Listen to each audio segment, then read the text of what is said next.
सबसे पहले हम समझ लेते हैं इसके कौन से ऐसे नेम हैं जो आपको कंफ्यूजन में डाल सकते हैं। सबसे पहला होता है सोडियम लैक्टेट सॉल्यूशन, दूसरा है हार्टमैन सॉल्यूशन, तीसरा नाम है इसका रिंगर लैक्टेट, चौथा नेम है इसका रिंगर सॉल्यूशन और पांचवा नेम है इसका रिंगर सेलाइन सॉल्यूशन और छठवां जो नेम है इसका RL।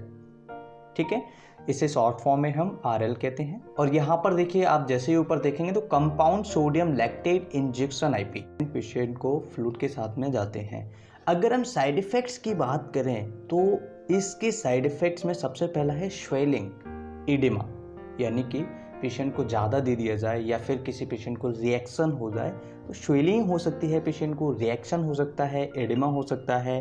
इसके बाद में पेशेंट को हार्ट से संबंधित अगर प्रॉब्लम है तो हार्ट के लिए बहुत ज़्यादा नुकसानदायक हो सकता है। ये ब्लड प्रेशर बढ़े हुए पेशेंट्स में नुकसानदायक होता है, यानी जिनको हाई ब्लड प्रेशर रहता है जिसे हम हाइपरटेंशन कहते हैं, ऐसे पेशेंट में थोड़ा सा ये साइड इफ़ेक्ट कर सकता है। Kidney patients, liver patients, cirrhosis of liver, ऐसे पेशेंट में ये सावधानी से यूज करना चाहिए। जिनका ब्लड प्रेशर बढ़ा हुआ होता है, हाइपरटेंशन होता है, ऐसे पेशेंट में भी इसे सावधानी से उपयोग करना चाहिए, बल्कि यूज नहीं करना चाहिए।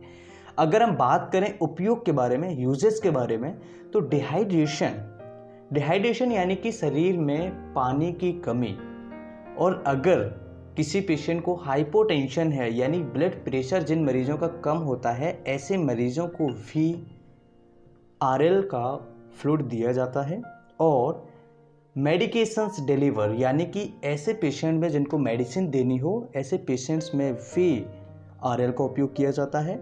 इसके बाद होता है हाइड्रेशन को मेंटेन करने में, यानी कि जिन पेशेंट्स में पानी की थोड़ी बहुत कमी हो जाती है तो उनको हाइड्रेशन करना बहुत ज़्यादा ज़रूरी होता है। इसके बाद होता है कैनुला ओपन करने के लिए। जैसे कभी कभार क्या होता है, किसी पेशेंट को इंजेक्शन दिया जाता है तो कैनुला को ओपन करने के लिए, फ्लश करने के लिए भी इसका उपयोग किया जा सकता है। और रिस्टोर फ्लूइड, यानी कि किसी पेशेंट को ब्लड लॉस हुआ है या फिर सीवियर बर्न हुआ है तो ऐसी कंडीशन में भी इसका उपयोग किया जा सकता है।